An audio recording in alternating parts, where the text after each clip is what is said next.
What was it like when I was growing up around Marshall? Well, I've lived here all my life, and I won't tell you my age because women who tell their age will tell anything. So I'll leave that part out. In fact, I wouldn't want to live any further north in the United States. I wouldn't want to live anywhere further south than the United States, or east or west. This just seems like the perfect place to live.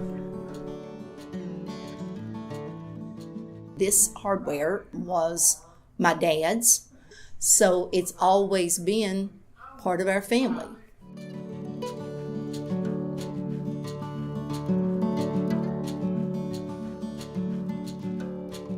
We sell a lot of nails and screws and this kind of thing, but what makes us unique is that we sell it by the pound.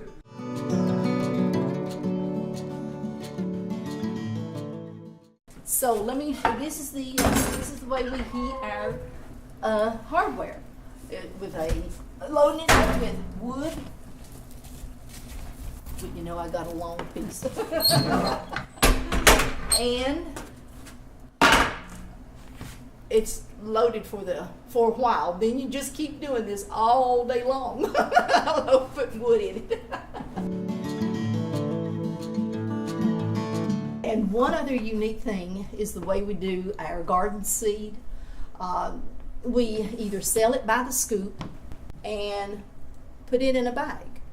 Or like I told one lady when she asked me, well, where do I put the seed? I said, well, don't you have a pocket?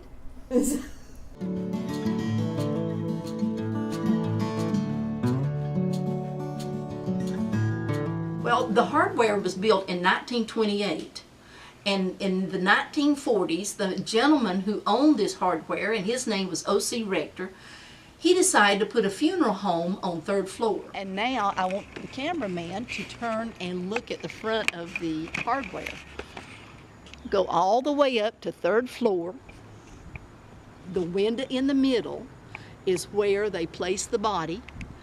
And out from the body, they put a mirror and adjusted it so anybody who was standing out here on the sidewalk could view the body. And that is a true story.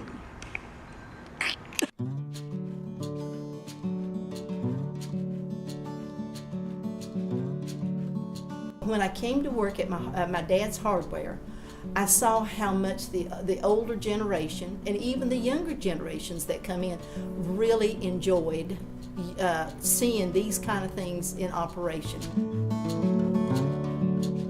This is A.J. Bridges. He worked for my dad many years, at least 25 years before my dad passed away. And so he's been with us probably close to 50 years. You meet a lot of different people. I like meeting people, you know, different people, talk to them. If we ain't got it, we'll try to get it. That's right. Yeah, and if we can't get it, you don't need it.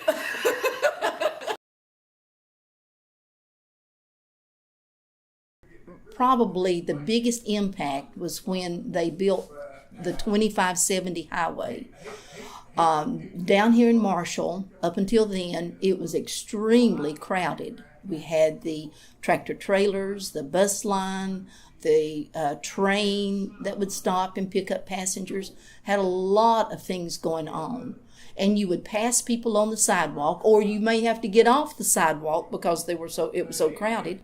But when the 2570 highway was built, that did something to the town. It just began to dry up. How many workers did y'all have? There was 9 of us here at one time. There you go. Yeah, 9. And now I'm here one day and AJ's here 5 days. And so it's that's how things have changed in Marshall. I was there in the late 60s and 70s. AJ, you were there about mid-60s. What was the mascot for Marshall?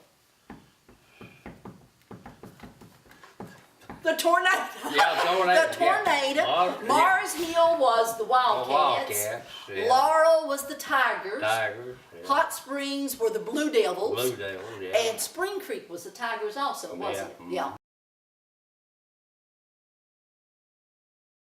On an island in the river, sketched against the sky, proudly stands our alma mater as the years go by. Forward ever be our watchword, conquer and prevail. Hail, H-A-I-L, to thee our alma mater, Marshall High, oh hail.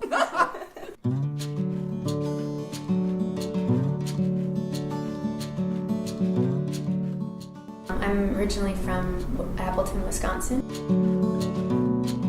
I'm a sculptor. I primarily work with porcelain. So my name's Frank Lombardo, and I'm a painter.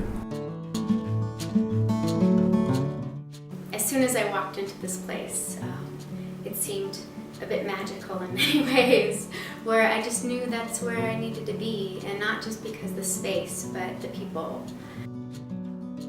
Strangely, in some ways you can feel it, and you hear people's stories that have come to the school as a child.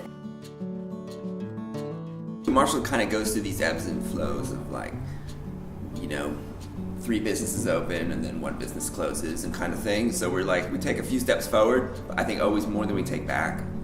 Art, I believe, is a new perspective, and it allows us to be able to see what's going on in our times now. And even with all the different mediums and artists in this building alone, we all have a different voice, and we're all seeing this world through different eyes. You know, the artists move into the abandoned factory, and then the cafe gets built, and then the sandwich shop gets built, and then, you know, property value goes up, taxes go up. Guy renting the factory realizes he can, you know, turn it into condos and make a lot more money, and then the artists get kicked out. So there's like this cycle that kind of happens. I have only experienced the positive and people excited about what we're doing over here, and curiosity, a lot of curiosity, and wondering what's going on in those classrooms over there. I didn't know if I'd be, you know, this outsider in this tiny town, but then there's lots of outsiders, and the locals are, you know, awesome and great, and it's a nice mix.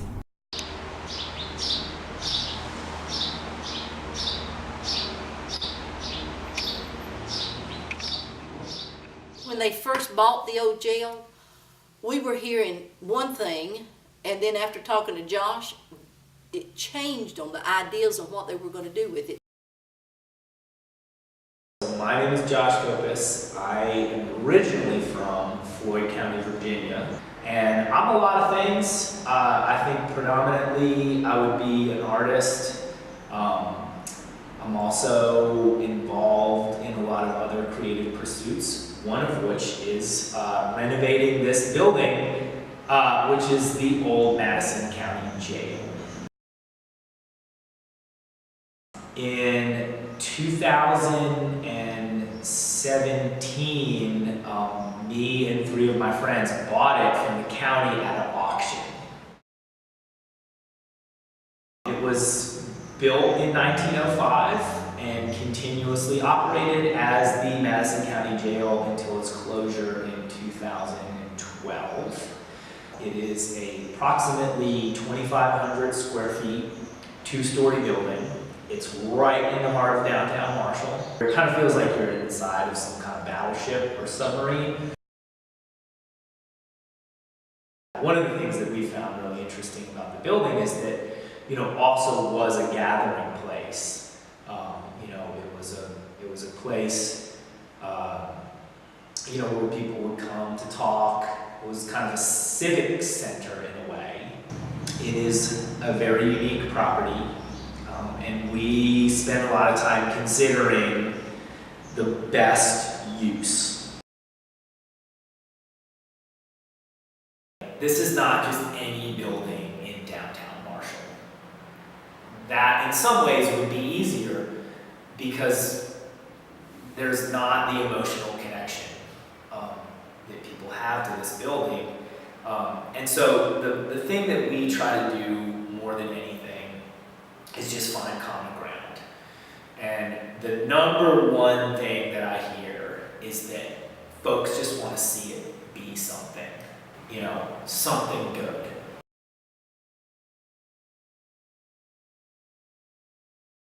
So I started a public art project called the Building Community Project when I was at UNC Asheville. The basic format of the Community Brick Factory projects are that we use the mediums of clay and bricks to create positive human interactions and relationships.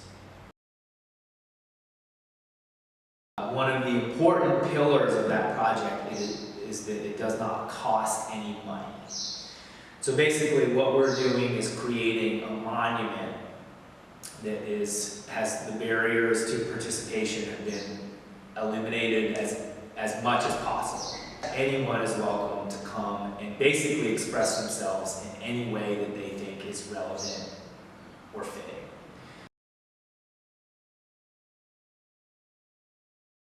All the bricks that people make then get fired and then are permanently installed here at the jail.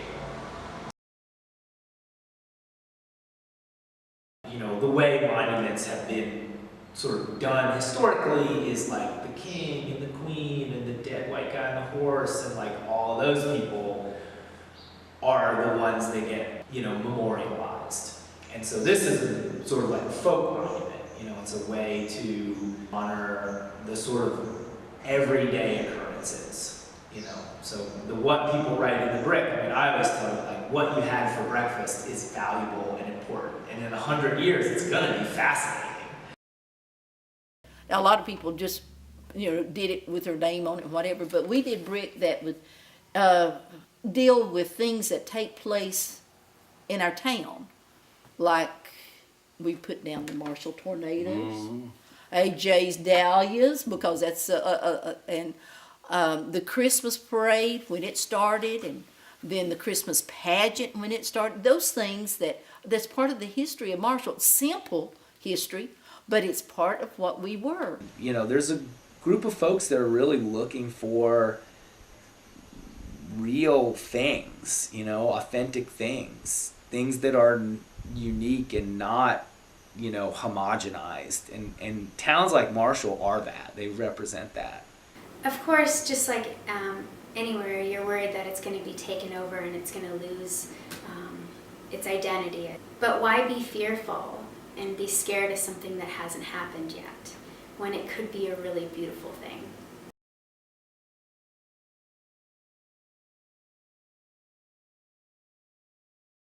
The hardware was built in 1928. This is 2018. 10 years from now, the hardware will be 100 years old, and we're going to try to make it We're 10. gonna try it. We're going to try to make it for 10 more years. Yeah, we're going to try to make it. Then we're going to quit, aren't we? The road is the reason why Marshall is there, and then the road is the reason why Marshall died. Nothing got torn down, it just sat for a while. And now, you have this place with amazing history and a lot of character, and all the bones are there. And A community is about friendship, and it's also about working together as a community for different issues. It's really important to make sure that you have camaraderie with different people, even if it's new people that are coming in, and to make sure that they feel welcome. I'm thankful to live in a community like this. Can you think of any other place you would want to live? No. I can't think of No. any other place I would want to live No. either.